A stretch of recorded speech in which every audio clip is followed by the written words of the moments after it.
quý vị đang đến với chương trình Điểm tin quốc tế phát sóng hôm nay ngày 22 tháng 11. Thưa quý vị, Biển Đông gần đây không chỉ sụp sôi vì hành vi ngang ngược của Trung Quốc, mà còn là nơi chứng kiến những màn thị uy sức mạnh của cả Trung Quốc và các nước phương Tây. Theo truyền thông quốc tế, quan chức của Lầu Năm Góc đang vật lộn để nghiên cứu cách Trung Quốc phát triển công nghệ tân tiến, khiến cả Mỹ và Nga đều bất ngờ. Vậy chính quyền Bắc Kinh đã có động thái gì khiến Lầu Năm Góc phải giật mình? Mục đích của Trung Quốc là gì? Xin mời quý vị theo dõi Điểm nóng FBNC hôm nay để cùng trả lời những câu hỏi trên.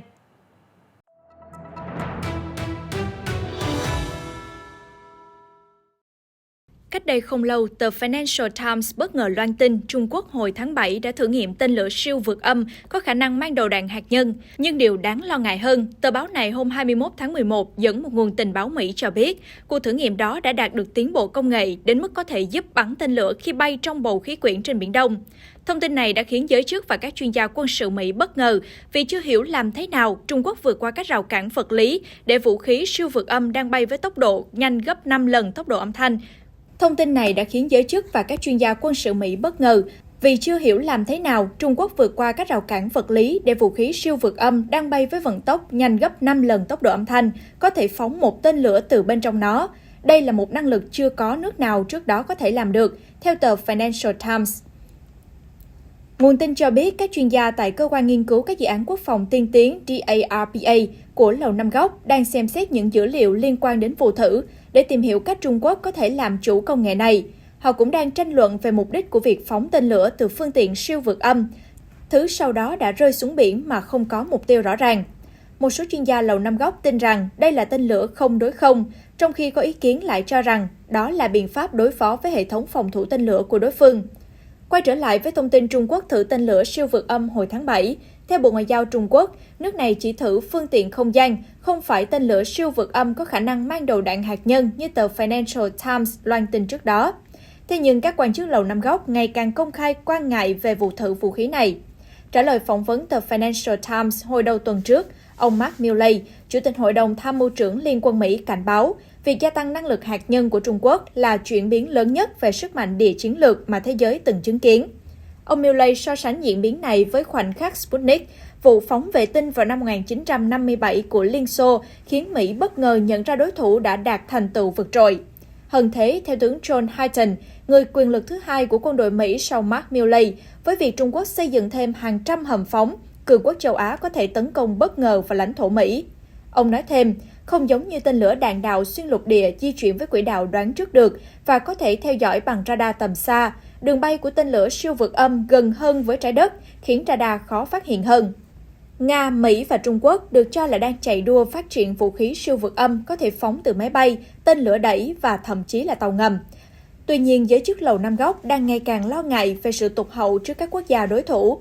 Được biết Mỹ đã gặp thất bại trong vụ thử tên lửa siêu vượt âm hồi tháng 10, song Lầu Năm Góc khẳng định họ vẫn đang trong quá trình hoàn thiện và bàn giao tên lửa siêu vượt âm trong vài năm tới. Suốt hàng thập kỷ qua, thế cân bằng hạt nhân giữa Mỹ và Nga phụ thuộc vào bên nào có khả năng tấn công thành công trước tiên. Tuy nhiên, nếu Trung Quốc vượt lên dẫn đầu, thì thế cân bằng mỏng manh ấy sẽ sụp đổ hoàn toàn.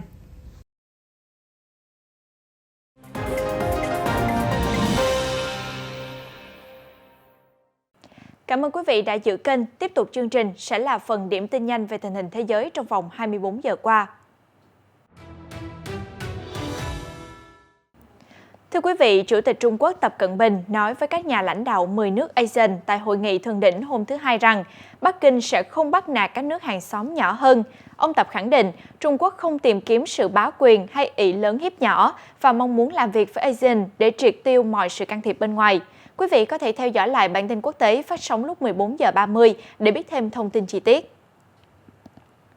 Liên quan vấn đề Đài Loan, Trung Quốc vừa qua điều 9 máy bay chiến đấu, trong đó có 2 máy bay ném bom hạng nặng có khả năng mang hạt nhân H6 đã xâm phạm vùng nhận dạng phòng không của Đài Loan ADIZ vào hôm Chủ nhật 21 tháng 11. Được biết, 2 oanh tạc cơ đã bay qua kênh Ba Sĩ nối giữa Đài Loan với Philippines, tiến về phía nam hòn đảo trước khi bay về Trung Quốc. Cũng tại khu vực châu Á, mới đây, Bộ trưởng Quốc phòng Philippines Delfin Lorenzana cho biết nước này sẽ tiếp tục việc tiếp tế quân trang quân nhu cho quân đội đang trú đóng trên các đảo san hô ở Biển Đông, bất chấp sự ngăn cản của lực lượng Trung Quốc. Cụ thể, chỉ thị của Philippines như thế nào? Xin mời quý vị xem lại bản tin thời sự quốc tế phát sóng lúc 11 giờ trên kênh FBNC để tìm hiểu thêm. Vừa qua, trong một báo cáo được xuất bản tại Ấn Độ, Bộ trưởng Quốc phòng nước này Rajnath Singh đã tố cáo Trung Quốc là một quốc gia vô trách nhiệm với bản chất ích kỷ, tham lam, luôn có dã tâm bá quyền và cố tình bóp méo sự thật về Công ước Liên Hợp Quốc về luật biển 1982.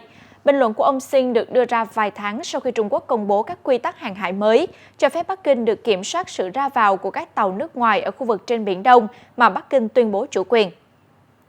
Trong một diễn biến khác, sáng nay ngày 22 tháng 11, Bộ trưởng Quốc phòng Úc đã cùng các nhà ngoại giao Mỹ và Anh đặt bút ký Hiệp ước An ninh AUKUS, cho phép trao đổi thông tin nhạy cảm về công nghệ tàu ngầm hạt nhân giữa ba nước. Đây là thỏa thuận đầu tiên được công khai ký kết sau khi Mỹ, Anh, Úc công bố thành lập Liên minh phòng thủ AUKUS nhằm đối phó với sự trỗi dậy của Trung Quốc trên Thái Bình Dương.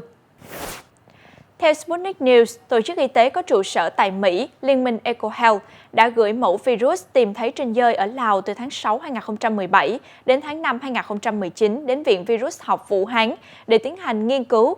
Tin tức này do tổ chức phi lợi nhuận White Coat Waste khám phá thông qua yêu cầu tự do thông tin. Các email cho thấy virus trên dơi và các loài có nguy cơ lây nhiễm cao đã được gửi đến Vũ Hán nghiên cứu, bao gồm nghiên cứu tăng chức năng và khả năng mầm bệnh truyền từ động vật sang người. Thưa quý vị, phía Hoa Kỳ vừa qua cảnh báo việc Nga tập trung nhiều binh lực gần biên giới Ukraine là dấu hiệu cho thấy nước này đang chuẩn bị một cuộc tổng tiến công vào quốc gia láng giềng. Tuy vậy, Điện Kremlin đã lên tiếng bác bỏ cáo buộc của Mỹ, gọi đây là hành động khiêu khích từ phía Washington. Phát ngôn viên Điện Kremlin Dmitry Peskov còn cảnh báo châu Âu tránh bị Washington dắt mũi trong bối cảnh làn sóng bài Nga đang phổ biến ở châu lục già thời gian gần đây. Đáng chú ý, Thủ tướng Ba Lan Mateusz Morawiecki mới đây cảnh báo tình hình khó khăn ở Afghanistan có thể bị lợi dụng để biến thành trận địa tiếp theo của cuộc khủng hoảng di cư.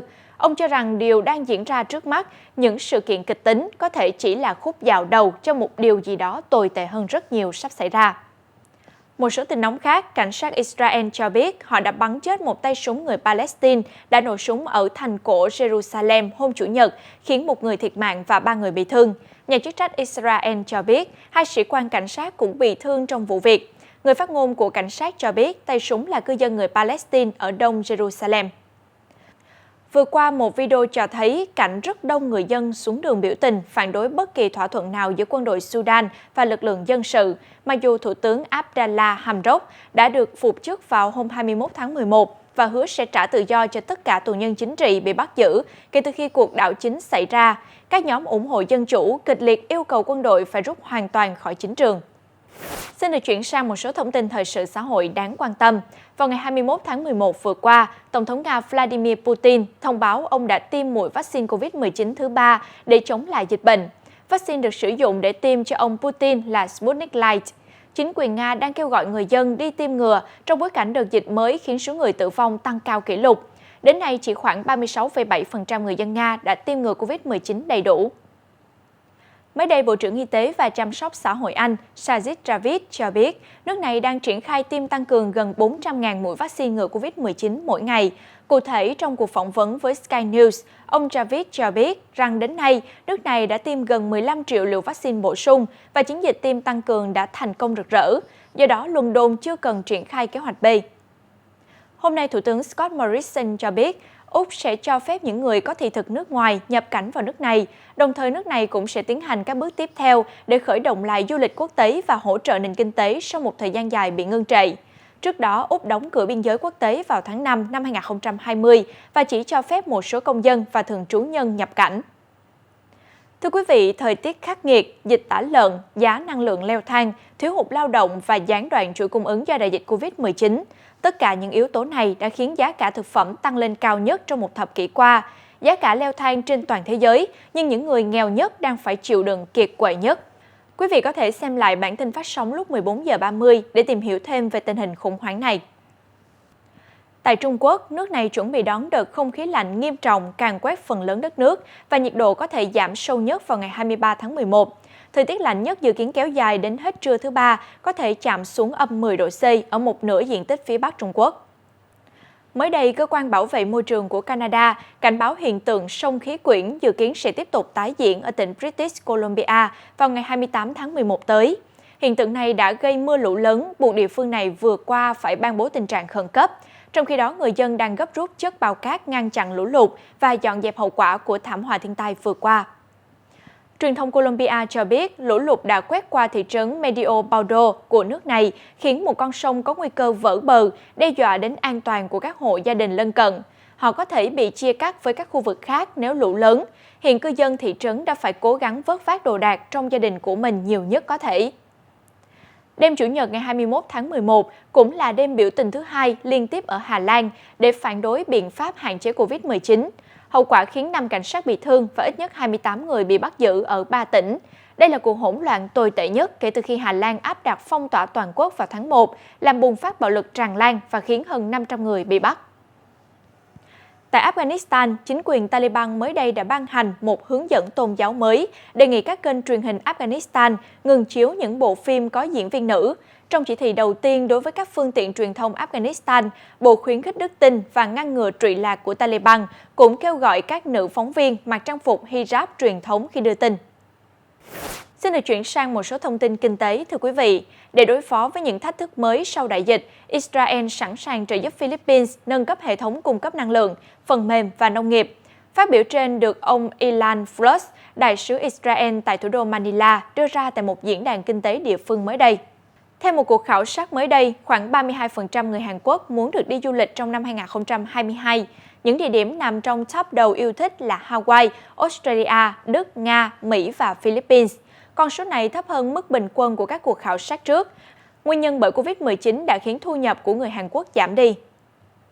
Theo một số nguồn tin, chính phủ Nhật đang cân nhắc sẽ mở các kho dầu dự trữ để bình ổn lại giá cả trong nước, cũng như phản ứng tích cực lại với lời kêu gọi của phía Mỹ. Tính tới thời điểm tháng 9 2021, kho dự trữ dầu của Nhật được cho là đủ dùng nội địa trong khoảng 145 ngày. Quý vị vừa theo dõi phần điểm tin nhanh về tình hình thế giới, còn bây giờ sẽ là từ khóa nổi bật trong ngày với hơn 2 triệu lượt tìm kiếm là Waukesha, một thành phố thuộc bang Wisconsin, Mỹ.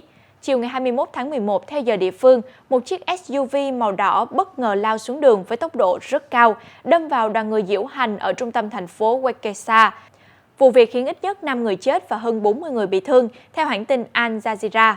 Cảnh sát trưởng Dan Thompson của Waukesha cho biết, một đối tượng tình nghi được xác định, chiếc xe cũng đã bị chặn giữ. Theo viên cảnh sát, chiếc xe đã vượt qua các chướng ngại vật được dựng lên cho cuộc diễu hành trước khi lao vào mọi người. Một cảnh sát đã nổ súng vào chiếc SUV trong nỗ lực ngăn chặn. Theo thị trưởng Sean Reilly, đây là một tình huống đau buồn với thành phố Waukesha. Được biết, sự kiện vừa qua là lễ diễu hành Giáng sinh hàng năm lần thứ 58 của Waukesha. Sự kiện thường niên này đã bị hủy vào năm ngoái do đại dịch Covid-19. Quý vị đang theo dõi điểm tin quốc tế. Trước khi kết thúc bản tin hôm nay, hãy cùng thư giãn ít phút với phần giải trí cuối ngày.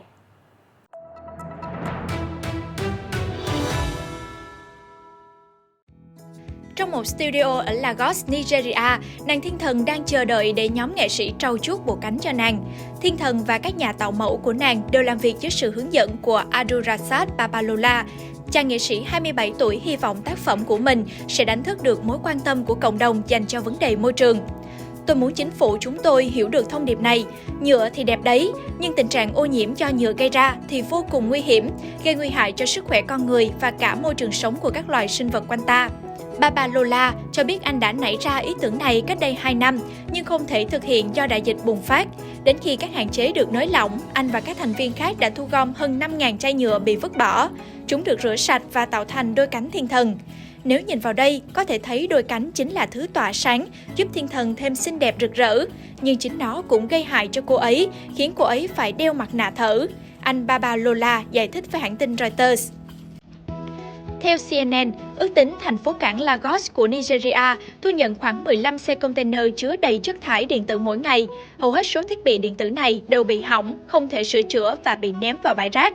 Trong khi đó, mỗi năm, hơn 450.000 triệu tấn rác thải nhựa bị đổ xuống vùng biển thuộc thành phố cảng Lagos. Với số lượng nhựa phế thải khổng lồ và ngày một tăng, năm 2017, Nigeria đứng thứ 11 trên thế giới về ô nhiễm nhựa, gây rủi ro về sức khỏe cho con người và thiệt hại cho môi trường.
Vừa rồi cũng đã khép lại bản tin Điểm tin quốc tế. Xin chân thành cảm ơn quý vị đã quan tâm theo dõi. Xin chào và hẹn gặp lại trong những bản tin tiếp theo trên các nền tảng của FBNC.